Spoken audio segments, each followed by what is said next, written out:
pues no te preocupes porque yo tengo 56. Todo eso es superable. Es más, ahora es divertido, pero cuando de vez en cuando todavía me invitan mis antiguos compañeros a algún concierto de loquillo para ir a tocar, es muy gracioso ver cómo todos llegamos, hacemos la misma rutina que hacíamos antes en la prueba de sonido, nos colgamos la guitarra, nos acercamos a los amplificadores para regular los botones de tono, volumen y tal. Lo primero que hacemos es sacar las gafas, las multifocales, todo es para mirar realmente los botones. Entonces sigue habiendo vida más allá de los 50. Y sobre todo te encuentras momentos maravillosos como este, como el día de hoy, que hoy aquí, aunque no os lo parezca, aquí de golpe porrazo se juntan redes, vectores de 15 años atrás. Yo, por ejemplo, ya en los 80, mucha gente no lo sabe, mucha gente piensa que estuve en el grupo de loquillo, que fui politoxicómano, dejé las drogas y que me puse a estudiar filología, algo así como una especie de cambio de vida, de redención, para... No, en absoluto. Yo me matriculé en filología cuando estaba tocando en medio de las giras. Iba a las giras con una maleta llena de libros, iba estudiando y tal. Ingenuamente me matriculé en filología porque haciendo canciones, leyendo, me enteré que existía una cosa que se llamaban trocaicos, iámbicos, anapésticos, y dije, coño, esto puede ser interesante para escribir canciones. Quiero saber todas estas reglas de prosodia. Me dirigí entonces a la universidad, me matriculé en filología y me encontré pues que realmente nadie era capaz de darme razón de lo que eran trocaicos, iámbicos, anapésticos, y generalmente había unos profesores que eran como una especie de momias que pegaban unos discursos constantes que ciclo tras ciclo te encontrabas que siempre repetían los mismos temas. El neoplatonismo creo que lo tuve que estudiar 5 o 6 veces a lo largo de los cambios de ciclo, y bueno, pero sí todo fue interesante, como lecturas, etcétera. Cuando dejé el grupo sí, entonces dije, bueno, creo que me quedaban 2 o 3 créditos o 2 o 3 asignaturas para tener el título de filólogo, y pensé, bueno, pues será gracioso, no quiero ser como Cifuentes, vamos a acabar la carrera, y voy a dirigirme. Y entonces sucedió lo mágico. Llegué en aquel momento a la universidad, en un momento donde había un departamento de gente joven, más joven que yo, que se acababa de abrir, que era el departamento de teoría literaria. Yo creo que llevaban 1 o 2 años, y después de haber asistido durante años a asignaturas sueltas de filología donde veías más o menos lo que era la universidad, encontré un momento de esos mágicos irrepetibles. Yo, que era un poquito más mayor, ya sabía que eso es mágico, irrepetible en esta vida, de gente joven con un entusiasmo, con un interés en la literatura comparada, en el comparativismo, en la teoría literaria, que dije, oye, pues mira, aparte de sacarme el título de filología, me voy a quedar unos añitos haciendo este máster. Y hice todavía la parte docente de un máster de teoría literaria que nunca acabé, nunca hice la tesis. Decidí que las tesis iban a ser mis libros, pero fue ese momento mágico. Y tú no te puedes imaginar cómo recuerdo la energía que teníais de jovencitos y lo maravilloso que era llegar a las clases y ver unos profesores con ganas, que tú les hacías preguntas, porque yo evidentemente ya era un alumno reservista, es decir, no llegaba allí a sacarme el cartoncillo y a escuchar, sino que hacía preguntas. Cuando decían algo era aquel alumno puñetero que decía, vamos a ver, pues si usted dice esto, no contradice esto, la otra teoría y tal, ¿no? Que eso generalmente es mal recibido, tanto por los profesores a veces como por tus compañeros, que dicen, bueno, pero esto va para examen o no, esto que preguntas, ¿no? Salvo que sean los profesores jóvenes con ganas, que de golpe y porrazo, pues no solo eso, sino que se quedaban dándole vueltas a lo que tú habías dicho, te ofrecían respuestas y era enormemente enriquecedor. Para que os hagáis una idea, en aquel momento yo iba a ser padre, iba a tener mi primer hijo, ya tenía 40 años, y en ese momento David, que era 7 años menor que yo, pues también un año después o algo así, fue a ser padre por primera vez.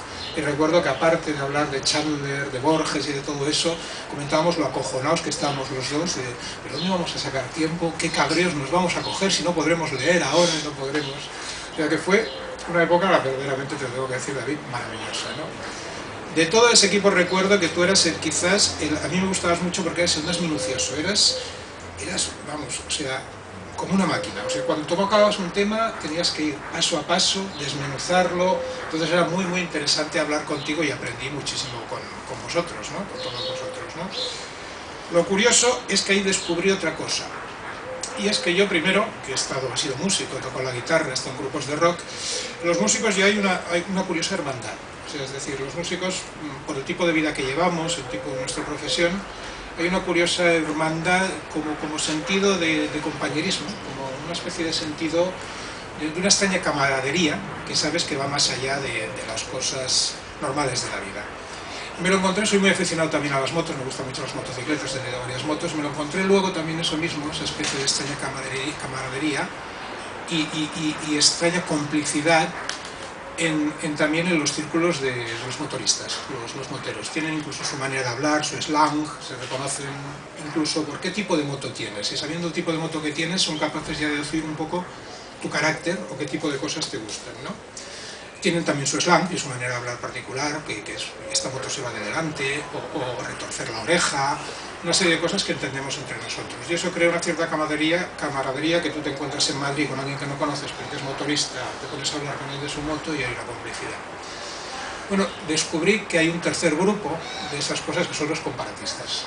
Los que se dedican a la literatura comparada también hay una extraña complicidad, de tal manera que supone que un día yo pues voy a dar una conferencia a presentar un libro mío en Gijón y pues descubro entonces a Javi, que también tiene ese mismo tic que tenían ese departamento de teoría literaria y de literatura comparada de que sería, yo supongo que el año 2002, una cosa así, o 2003, una 99, o sea, tranquilamente hace 15 años, ¿no?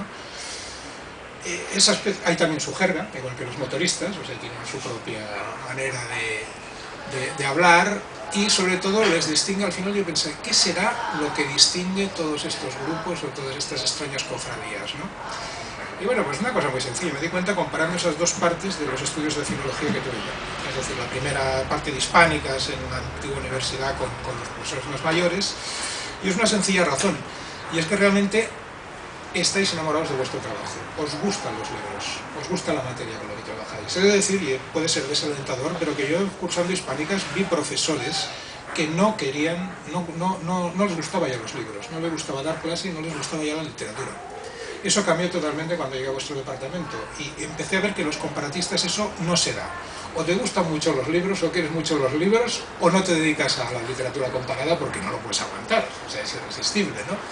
Entonces, claro, igual que el amor por la música que hay en los rockeros, igual que el amor por las motos que hay en los aficionados al motor, pues el amor por los libros que hay en los comparatistas, eso lo explica todo.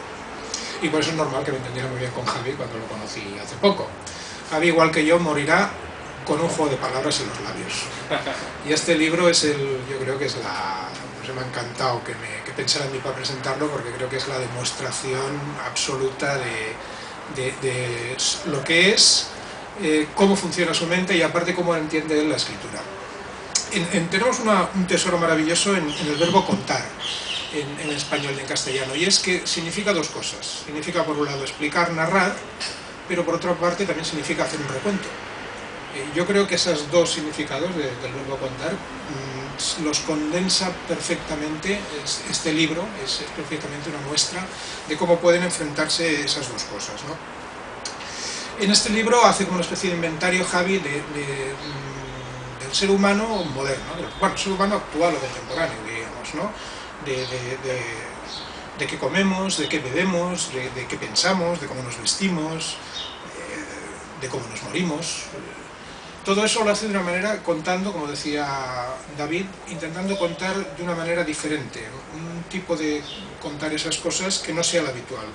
A ver, en la medida, yo como escritor lo que he descubierto en todos estos años es que básicamente hay dos maneras de narrar, ¿no? Una sería contar simplemente pues, lo que supone yo en el mundo, mi existencia en el mundo, lo que supone estar vivo en un momento y lugar concreto de la humanidad e intentar ponerlo por escrito.